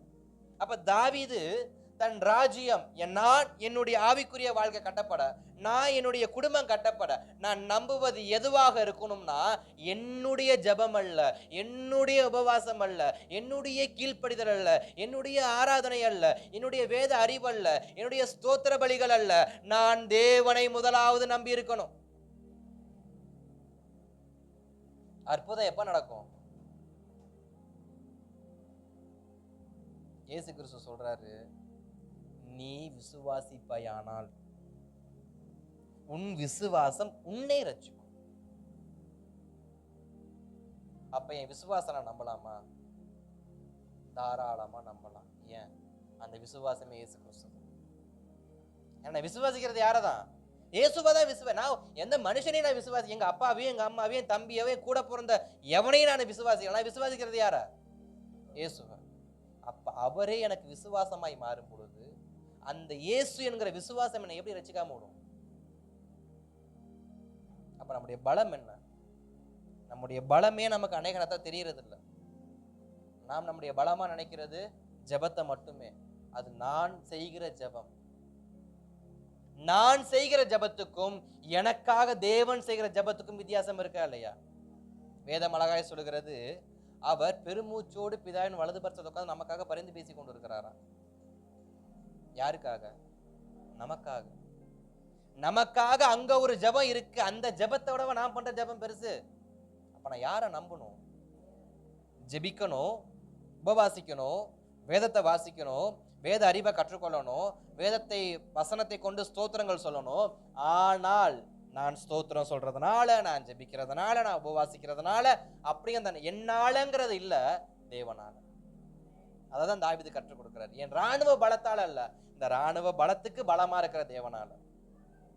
அததான் கோலியாத்திட்ட சொன்னாரு, இஸ்ரவேலின் ராணுவனின் தேவனுடைய நாமத்துல வரேன்னா இந்த ராணுவத்துடைய மொத்த பலமே யாருதான்? என் தேவன் தான். என் பலத்துல நான் வரலப்பா, இந்த ராணுவ பலத்தை நம்பி வரலப்பா, இந்த ராணுவத்துக்கே பலமா இருக்கிற தேவனை நம்பி வந்திருக்கிறேன். இன்னைக்கு நம்முடைய ஆவிக்குரிய வாழ்க்கை எப்படி கட்டப்படணும்? நம் எல்லாருக்கும் பலமா இருக்கிற கர்த்தரை நம்பி இருக்கும்போது. நான் ரட்சிக்கப்பட்டதுனாலதான் நான் ஜெபிக்கிறேன், நான் ரட்சிக்கப்பட்டதுனாலதான் நான் உபவாசிக்கிறேன், நான் ரட்சிக்கப்பட்டதுனாலதான் சபைக்குள்ள வரேன், நான் ரட்சிக்கப்பட்டதுனால இத்தனையும் நடக்குது. நான் ரட்சிக்கப்படவே யாருதான் காரணம்? அவர் எனக்காக ரத்தம் சிந்தலைன்னா நான் ரட்சிக்கப்பட்டிருக்கவே மாட்டேன். ரட்சிப்புக்கு பின்னாடி வந்து ஜெபத்தை நம்புறேன்னா ரட்சிப்பை கொடுத்தவரைய நம்பக்கூடாது, அவரை மேலேயே நம்பிக்கை வைக்க கூடாது. இன்றைக்கு ஒரு காரியம் நடக்கணும்னா உடனே முழங்கால போட்டு நல்ல ஜோம் பண்ணிட்டு நான் 1 மணி நேரம் ஜோம் பண்ணிருக்கேன், என் காரியம் நல்லா இருக்கும்னா இது எப்படி நடக்கும்? ஒரு காரியம் நடக்கணும், ஒரு பொருள் வாங்கணும். இப்ப நானே நம்முடைய ஆலயத்துக்காக ஒரு இடம் வாங்கலாம்னு யோசிச்சுட்டு இருக்கிறோம், ஜோம் பண்ணிட்டு இருக்கிறோம். உட்காந்து இப்படி 52 நாள் உபவாசம் போட்ட உடனே ஆண்டு இடத்த கொடுத்துற வாங்க போய் சர்ச்சை கட்டணும் இடத்துக்கு போனாக்காவே நம்மளை விழுப்பான விழுக்க மாட்டான். அந்த பக்கத்துல இடம் நிறைய இடம் கிடக்குதுல்ல, இந்த பின்பக்கம் கிடக்குது பார்த்தீங்களா, நம்ம சபைக்கு பின்னாடி 52 நாள் உபவாசம் முடிச்சுட்டு வாங்க நம்ம போய் சர்ச்சை கட்டுவோம், குழி தோணுனா சும்மா விட்டோம் இடத்துக்கு சொந்தக்காரன் என்ன பண்ணுவான்? முதல்ல பணத்தை வைடா, அப்புறம் பத்திரம் பண்றா, அப்புறம் நீ குழி நோண்டாவா செங்கல் கட்டாவான்னு என்ன சொல்லுவான்? அப்படின்னு சொல்லு. ஏன்? நான் இப்ப என்ன பண்ணிட்டு போயிருக்கேன், நான் ஜோம் பண்ணிட்டேன், நடந்துரும். எப்படி நடக்கும்? அவரு கொடுக்காம என்ன நடக்கும்? அப்ப நம்பிக்கை யாரு மேல? என் ஜெபத்திலையா அவரு மேலையா? இப்ப அற்புதம் நடக்கிறப்ப அற்புதம் எப்படி நடக்கும்? பாஸ்ட் கை வைக்கிறதுனாலயா? இன்னைக்கு நிறைய பேர் பாஸ்ட் என் தலையில கை வைக்க மாட்டான்னு வருத்தப்படுறாங்களாம். என்னையே இல்லை, பொதுவான சபைகள்ல நான் நல்ல நாளே வைக்க மாட்டேன், 2வது விஷயம், அது வேற கணக்கு. நிறைய விசுவாசிங்க சொல்ற குறை என்னன்னா, பாஸ்ட் என் மேல கை வச்சா எனக்கு நல்ல சுகமாயிரும், ஆனா பாஸ்ட் கையை வைப்பேனாங்கிறாரு. கை வைக்க காசு கொடுக்க வேண்டியதா இருக்கு அவருக்கு. நான் சொல்றேன், அந்த பாஸ்ட் கை வைக்கிறதுனால இங்க ஹீலிங் ஒண்ணு கிரியேட் ஆகிறது இல்ல. அவர் இறங்கணும், இங்க அவர் இறங்கணும்னா இங்க விசுவாசம் இருக்கணும். இங்க விசுவாசம் தான் அங்க இருந்து கீழே பவர் என்ன ஆகும்? சப்ளை ஆகும். ஃபியூஸ் கேரியர்ல கழட்டிட்டு சுவிட்ச் போட்டா பவர் வருமா? அது மாதிரிதான் இன்னைக்கு பாதி ஜபம்.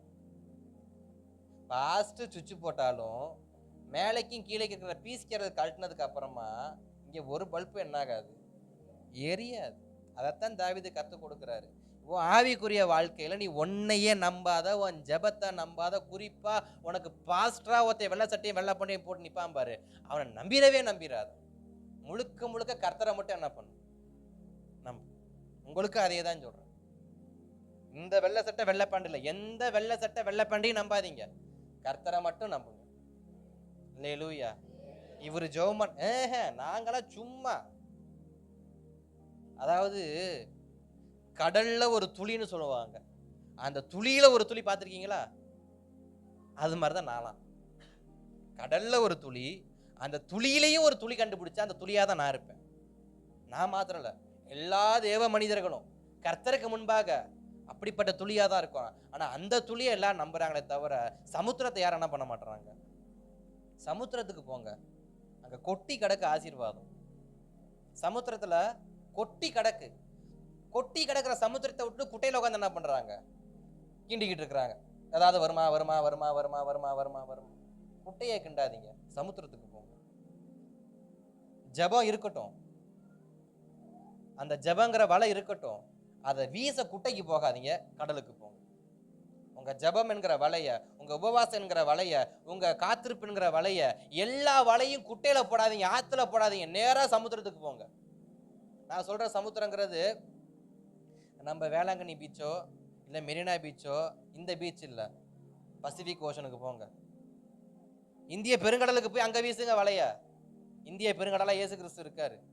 அதை விட்டு நம்ம உட்காந்து நம்ம ஊர் உப்பாரி டேம்லையும் பவானிலையும் உட்காந்து வலைய போட்டால் என்னத்த வரும்? ஒன்றும் வராது. இருக்கிறது தான் ஒரு எண்ணெய் தண்ணி இல்லாமல் செத்து போய் கிடக்குது. அல்லேலூயா, ஸ்தோத்திரம். அப்போ முழுக்க முழுக்க என் நம்பிக்கை யாரா மாறணும்? என் பலம் கர்த்தர் மட்டுமே. தாவீதுடைய பலம் யாரா? இராணுவம் இல்லையா, அவருடைய பலமே தேவன் மட்டும்தானா அப்படின்னு யாரு சொல்றா? வால்டர் சொல்றாரு. அதோடு சேர்ந்து இன்னொருத்தர் சொல்றாரு, வார்னர் விஸ்பி. அவர் சொல்ற ஒரு வார்த்தை என்ன அப்படின்னா, தாவீது யாருன்னா ஆராதிக்கும் அரசன். அவருடைய ஆவிக்குரிய வாழ்க்கையை எப்படி அவரு சொல்றாருன்னா, அவன் ஆராதிக்கும் அரசன். ஆராதிக்கும் அரசன் அப்படின்னா இவன் மையமே தேவன் மட்டும்தான். இவனுடைய மையமே தேவன் மட்டும்தான். இன்னொருத்தர் சொல்றாரு, சார்லஸ் ஸ்விண்டன் அப்படிங்கிற ஒரு தேவ மனிதர் சொல்றாரு, தேவனுடைய இருதயத்திற்கு பொருந்துகிறவன், தேவனுடைய இருதயத்திற்கு பொருந்துகிறவன். பொருந்துகிறவன் அப்படின்னா உத்தம புத்திரன்னு கிடையாது, பாவம் செய்யாத மனுஷனு கிடையாது, பியூரானவன் சொல்ல முடியாது, பர்ஃபெக்ட்னு சொல்ல முடியாது. அவர் இன்பர்ஃபெக்டா இருந்தாலும் தன்னுடைய இன்பர்ஃபெக்டான நேரத்தில் அவன் தேவ சமூகத்தையே நாடுவான். இப்ப தாவீதை குறித்து இவர் சொல்ற விஷயம் என்ன? தாவீது தவறு செய்யாத மனுஷன் கிடையாது, தவறு செய்வார் தான். தன் தவறு செய்கிற நேரத்திலும் தன் தேவனை அவர் சார்ந்து கொள்கிறவராக இருக்கிறார். இன்றைக்கு வேதாகமத்துல சங்கீதம் 51 உருவான ரகசியம் நமக்கு நல்லா தெரியும் தானே? சங்கீதம் 51 உருவான ரகசியம் 2 சாமுவேல் 11ஆம் அதிகாரம் மற்றும் 12ஆம் அதிகாரங்களை பார்க்குறப்ப, அங்க உரியாவின் மனைவி ஆகிய பச்சைபால் இடத்துல தாவீது தன் ஆசையால் கொண்ட பாவத்தின் நிமித்தம் அங்க தேவ கோபம் எழும்பும்.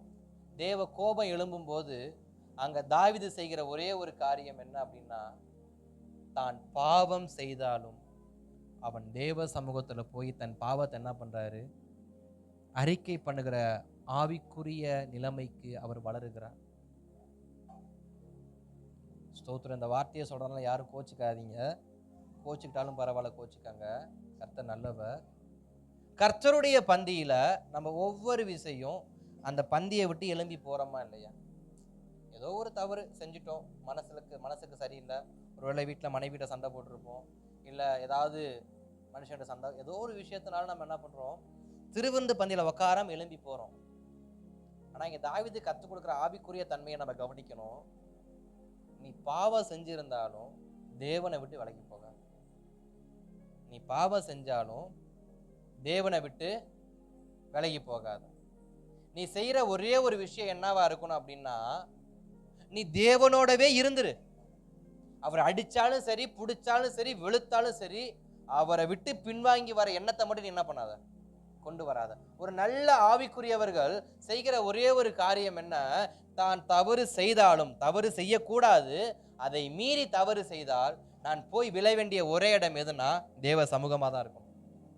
ஆண்டவரே மன்னிச்சிடுங்க, நான் தவறு செஞ்சிட்டேன். நான் தவறு செஞ்சதுனால தேவ சமூகத்தை விட்டு விலகி போனா என் தவறு தேவன் மன்னிச்சிருவாரா? பாவத்தை மறைக்கிறவன் ஒரு நாளும் வாழ்வடைய மாட்டான். மறைக்கிறவன் என்றால் தேவனை விட்டு விலகி போகிறவன். ஏன் தேவனை விட்டு விலகுறாங்க? பாவம் செஞ்சிட்டோம், தேவ சமூகத்துக்கு போனா ஒரு உறுத்தல் வருது. நான் பாவம் செஞ்சதை சபையில் இருக்கிற சக விசுவாசிங்க பார்த்துட்டாங்க. இப்போ நான் சபைக்கு போனாக்கா அவங்க என்னை மேலேருந்து கீழே வரைக்கும் என்ன பண்ணுவாங்க? பார்ப்பாங்க. எனக்கு போக விருப்பம் இல்லைன்னு சொல்லி நம்மளை நாமளே தேவனை விட்டு என்ன பண்ணிடுறோம்? பிரிச்சிடுறோம், மறைச்சிடுறோம். தேவ சமூகத்துக்கு நம்மளை மறைச்சிடுறோம், தேவ பிள்ளைகளுக்கு நம்மளை மறைச்சிடுறோம், தேவனுக்கு நம்மளை மறைச்சிடுறோம். ஆனால் இறக்கத்தை மட்டும் என்ன பண்ணுறோம்? தேவன் மன்னிச்சதுக்கு அப்புறமா நான் வந்து திருவிருந்து எடுக்கிறேன் பாஸ்டர். தேவன் எப்போ மன்னிப்பார்? எப்படி மன்னிப்பார்? நான் தேவ சமூகத்துக்கு போகிறதில்ல, நான் தேவன்கிட்ட மன்னிப்பு கேட்குறதும் இல்லை, நான் தேவன்கிட்ட ஒப்புரவாகிறதும் கிடையாது. ஆனால் தேவன் மன்னிச்சதுக்கு அப்புறமா நான் வந்து திருவிருந்து எடுக்கிறேன்னா என்ன புரியல எனக்கு. இது நாம் மாற்றிக்கொள்ள வேண்டிய, புரிஞ்சு கொள்ள வேண்டிய விஷயம். அதனால தான் நான் சொல்கிறேன். நான் இங்கே இந்த திருவிருந்து விஷயத்தை நான் குறையா இங்கே பிரசங்கம் பண்ண வரல. அதனுடைய தன்மையை நம்ம இன்னும் எப்படி புரிஞ்சுக்கிட்டு இருக்கோன்றதை தான் நான் சொல்ல வரேன்.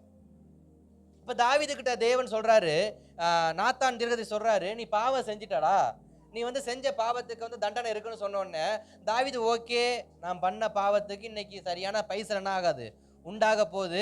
நான் நேரம் எங்க போறேன்? தேவ சமூகத்துக்கு போறேன். நான் நேரம் எங்க போறேன்? தேவ சமூகத்துக்கு போறேன். நான் பாவத்தை எதுக்கு தேவ சமூகத்துக்கு போறேன்? என் பாவத்தை அறிக்கை இடுவதற்காக. ஒரு நல்ல ஆவிக்குரிய மனிதனுடையதான சுபாவம் என்ன? அவருடைய பாவத்தை அவர் என்ன பண்ணணும்? அறிக்கை இடணும். எதுவா இருந்தாலும் சரி. தேவ சமூகத்திட்ட மாத்திரம் இல்லைங்க, தேவ சமூகத்துல மாத்திரம் இல்லை, நாம செஞ்ச பாவத்தை யாருக்கிட்டையும் அறிக்கை பண்ணணுமா? நாம் செஞ்ச பாவத்தை யார்கிட்ட அறிக்கைணுமா? அதுக்கு அடுத்து யாரோ ஒரு வார்த்தையை விட்டு எனக்கு டக்குன்னு கிளிக் ஆகல. யார்கிட்ட அறிக்கைணுமா? நாம செஞ்ச பாவத்தை யார்கிட்ட? முதல்ல தேவன்கிட்ட அறிக்கையிடும். ரெண்டாவது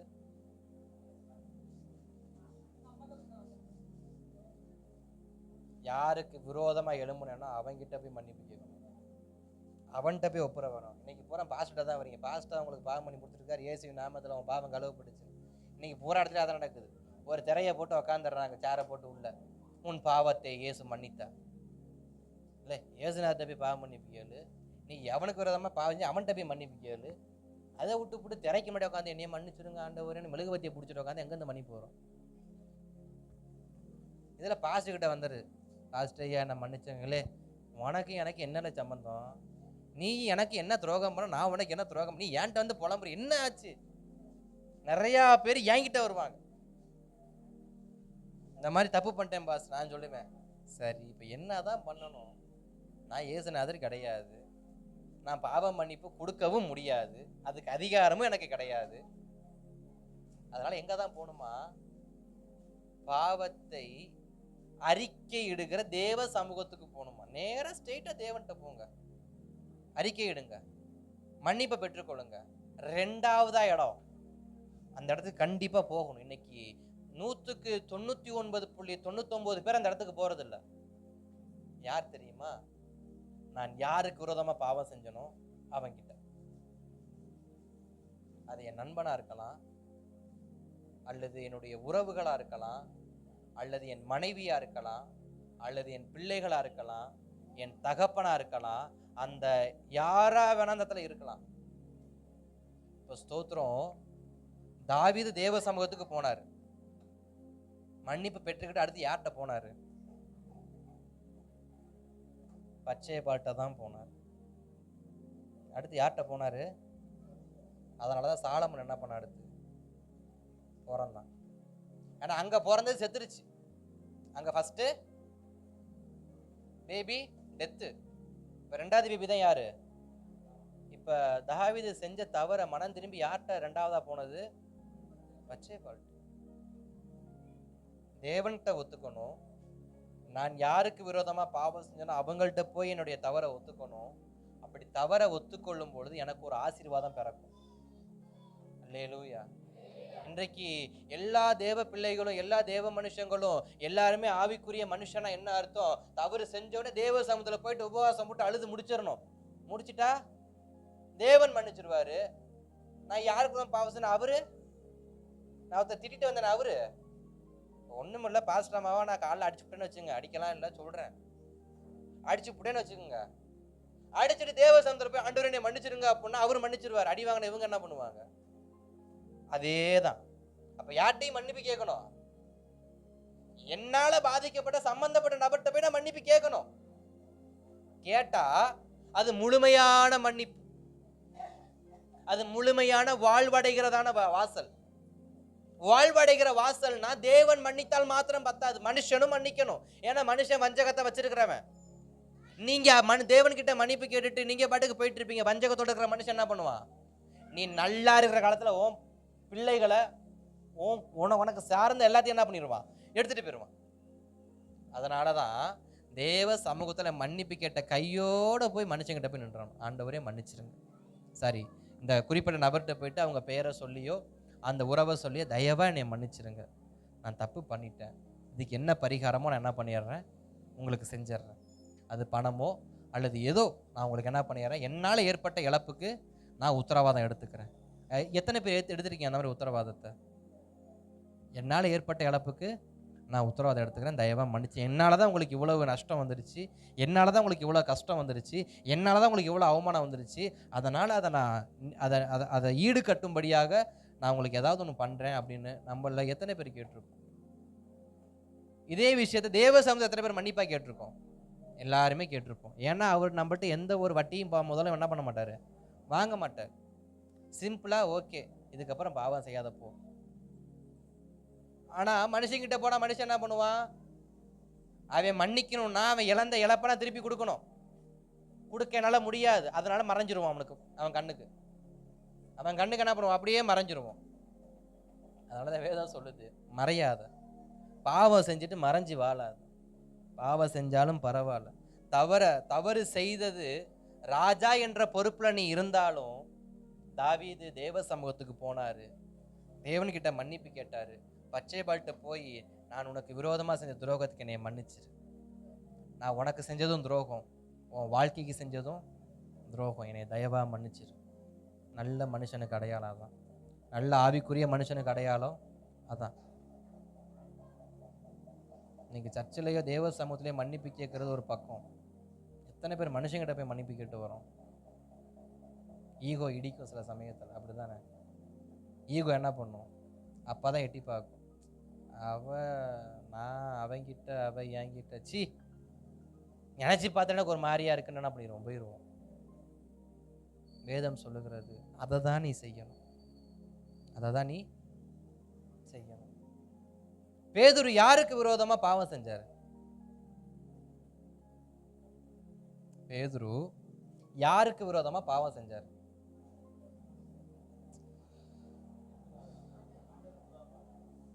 இயேசு கிறிஸ்துக்கு விரோதமா பாவம் செஞ்சார்.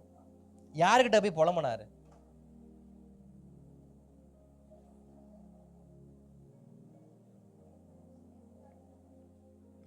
நான் என்ன ஜெர்மன் லாங்குவேஜில் இல்லை இங்கிலாந்து லாங்குவேஜ்லேயே கேள்வி கேட்டேன், நான் எப்பயும் பேச நார்மல் தமிழ் பாஷையில் தான் கேட்டேன்.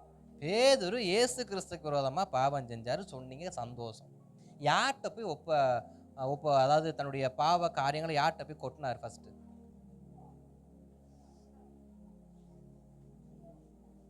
ஸ்தோத்திரம். பேதுரு 2 விஷயம் செஞ்சாருங்க. ஒன்று தன் காரியத்தை வெளியிட்டாரு, 2வது தன் காரியத்துக்கு மன வருந்தி ஒப்புரவானாரு. இயேசு கிறிஸ்துவுக்கும் இடையில ஒருத்தர் இருக்காரு. தேவனை நோக்கி நான் செய்தது தவறுன்னு மனம் கசந்து அழுதாராம். யார்கிட்ட மனம் கசந்து அழுதாரு? இயேசு கிறிஸ்துட்ட போய் அழுதாரா? இயேசு கிறிஸ்து சிலுவையில் இருக்காரு, யார்கிட்ட உட்காந்து அழுதாரு? பிதாவை நோக்கி உமது குமாரனுக்கு விரோதமா நான் பாவம் செஞ்சேனே மன்னிங்க, உமது குமாரனுக்கு விரோதமா நான் பாவம் செஞ்சேன் மன்னிங்கன்னு பிதா கிட்ட மன்னிப்பு கதறி கதறி கேட்டுட்டு அடுத்து யார்கிட்ட தெரியுமா ஒப்புரவாக போனாரு? இயேசு கிறிஸ்து கிட்ட ஒப்புரவானார். உயிர் தெழுந்த இயேசு கிறிஸ்து கடலோரத்துல நிக்கிறப்ப இயேசு கிறிஸ்து கேட்கிறாரு, நீ நேசிக்கிறாயா? நீ 3 முறை மறுதலித்தாய், அதே 3 முறை நீ நேசிக்கிறாய். என்ன பண்ணாரு? கேட்டு டேலி பண்ணிட்டு அவனை திரும்ப அந்த ஊழியத்தை செய்யறதுக்கு என்ன பண்ணாரு? அனுப்பி விட்டார். ரெண்டுமே செய்யணும். பிதாவுகிட்டையும் மனம் வருந்தணும். பரிசுத்த ஆவியானுக்கு விரோதமா செஞ்சா பரிசுத்த ஆவியானுக்கு விரோதமா பாவம் செஞ்சு போய் அவர்கிட்ட போய் மன்னிப்பு கேட்கணும். எந்த மனுஷனுக்கு விரோதமான செஞ்சா அவன்கிட்டையும் என்ன பண்ணணும்? மனம் வருந்தி ஒப்புரவாகி பின்பு நம் காரியத்தை கையில் எடுத்து என்ன பண்ணணும்? செய்யணும். பேதுரு மனம் கசந்து அழுதாரு, இயேசு கிறிஸ்து கிட்ட வந்து ஒப்புரவானாரு, பிற்பாடுதான் ஊழியம் செய்ய புறப்பட்டு போனாரு. தாவீது தவறு செஞ்சாரு, தேவ சமூகத்துல போய் அழுதாரு, பச்சைபால்கிட்ட போய் மன்னிப்பு கேட்டாரு, பின்புதான் தன் ராஜஸ்தானத்துக்கு திரும்பினார். அப்போ ஒரு நல்ல ஆவிக்குரிய மனிதனுடைய நிலைமை என்ன? அவன் பாவத்தை மறைக்க கூடாது. 2 பேத்துக்கிட்ட, ஒன்று தேவன் கிட்ட, 2வது மனுஷங்கிட்ட. ஒரு வேளை நான் எந்த மனுஷனுக்கு விரோதமா பாவம் செய்யலையே அப்படின்னா, ஒரு வேளை நான் எந்த மனுஷனுக்கு விரோதமா என்ன பண்ணல, நான் பாவமே செய்யலையே, எனக்கு சந்தோஷம் கொடுக்கிற சில விஷயத்த செஞ்சேன், அதனால யாருக்கு என்ன இல்லை, பாதிப்பு இல்லை அப்படின்னு சொன்னீங்கன்னா அவங்களுக்கு இந்த வசனத்தை நான் சொல்ல வரேன். எபிரேயர் புஸ்தகத்துல 6ஆம் அதிகாரத்துல புருஷன் பொண்டாட்டின்னு ஒரு சம்பவம் இருக்கும். புருஷன் மனைவியும் மனைவி புருஷன் அப்படின்னு ஒரு சம்பவம் இருக்கும். இப்போ அங்க இருக்கிறதான விஷயம் சொல்லுகிற ஒரே ஒரு விஷயம் என்ன, இது முதல் இந்த ஸ்திரீயானவள் புருஷனோடு ஒரே மாமிசமா இருப்பாள், புருஷனானவனோ ஸ்திரீயானவளோடு ஒரே மாமிசமா இருப்பான். இப்ப எனக்குள் யார் இருக்கா பாதி?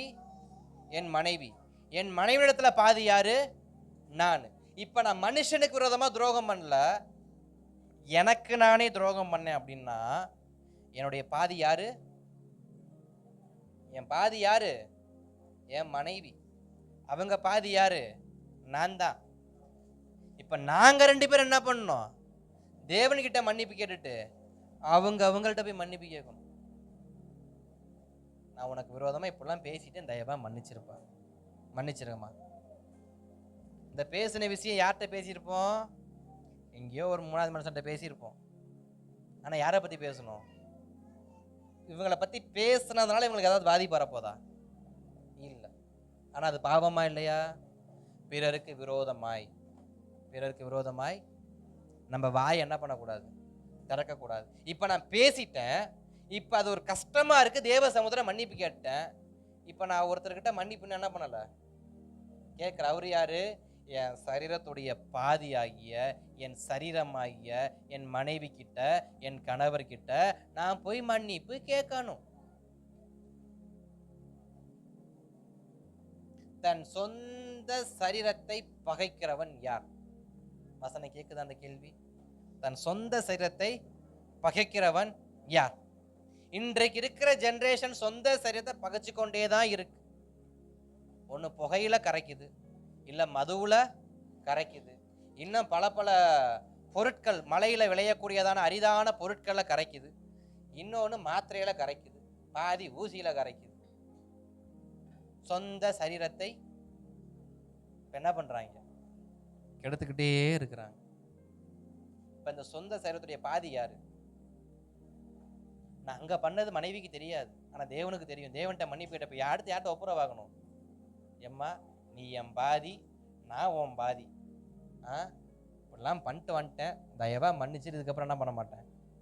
இது ஒரு நல்ல ஆவிக்குரிய மனுஷனுக்கு நல்லதா கெட்டதா? ஆனா ஏன் செய்ய மட்டும் மாட்டோம்? அல்லேலூயா. புதுசா இருக்கா? புதுசா இருக்கு தானே? எனக்கே புதுசா தான் இருக்கு. அல்லேலூயா, ஸ்தோத்திரம். அப்ப நம்முடைய வாழ்க்கையில நாம ரொம்ப ஆவிக்குரியவங்க அப்படின்னு சொல்றோமே, அந்த ஆவிக்குரியவங்க எப்படி ஒப்புரவாகிறாங்க? யாருக்கிட்ட ஒப்புரவாகிறாங்க? அவங்க இன்னும் யாருக்கிட்ட போய் ஒப்புரவாகணும்? அப்படிங்கிற விஷயத்தெல்லாம் யோசிச்சா நான் இன்னும் தரை மட்டத்தில் இருக்கிற ஆவிக்குரியவனாக தான் இருக்கிறேன். இன்னும் தரை மட்டத்தில் இருக்கிற ஆவிக்குரியவனாக தான் இருக்கிறேன். ஆனா தாவீதோ இதை சொல்லி கொடுக்க இன்னைக்கு நாம இருக்கிறோம். தாவீதுக்கு யாருங்க சொல்லி கொடுத்தா போய் பச்சைப்பாட்டை மன்னிப்பிக்கல அப்படின்னு சொல்லி? அதுதான் நல்ல ஆவிக்குரிய மனுஷனுக்கான அடையாளம். நிறைய காரியம் இருக்கு தாவீதை குறித்து பேசினா. இன்னும் 42 நாள் 60 வாரம் 6 வாரம் இருக்கு. 60 வாரம் 6 வாரம் இருக்கு. 6 வாரம் இருக்கு. 42 நாள் இருக்கு. இன்னும் நிறைய தியானிப்போம். அல்லேலூயா. அப்ப ஸ்தோத்திரம். இன்றைக்கு தாவீது தன்னுடைய ஆவிக்குரிய வாழ்க்கையை எப்படி கட்டுகிறாருன்னு பார்த்தோம். ஒண்ணு, அவரு எதுவா இருந்தாலும் தேவன்கிட்ட போய் விசாரிப்பார். எதுவா இருந்தாலும் தேவன்கிட்ட போய் விசாரிப்பார். ரெண்டாவது, தேவன் அனுமதிக்காத எதையும் அவர் செய்ய மாட்டார். தேவன் அனுமதிக்காத எதையும் அவர் செய்ய மாட்டார். மூன்றாவது, தன் பலமாகவே அவர் கிறிஸ்து இயேசுவை தான் வைத்திருந்தார். நான்காவது, தன்னுடைய வாழ்க்கையின் மையமாக அவர் இயேசுவை வச்சிருந்தார். ஐந்தாவது, தன் பாவத்தை மறைக்காமல் தேவனிடத்திலும் மனுஷனிடத்திலும் அறிக்கையிட்டார். தாவீதுடையதான இந்த 5 தன்மையில நமக்கு ஒரு சில தன்மைகள் வேணும். கீழ்ப்படியணும், நம் ஆவிக்குரிய வாழ்க்கையில வளரணும்.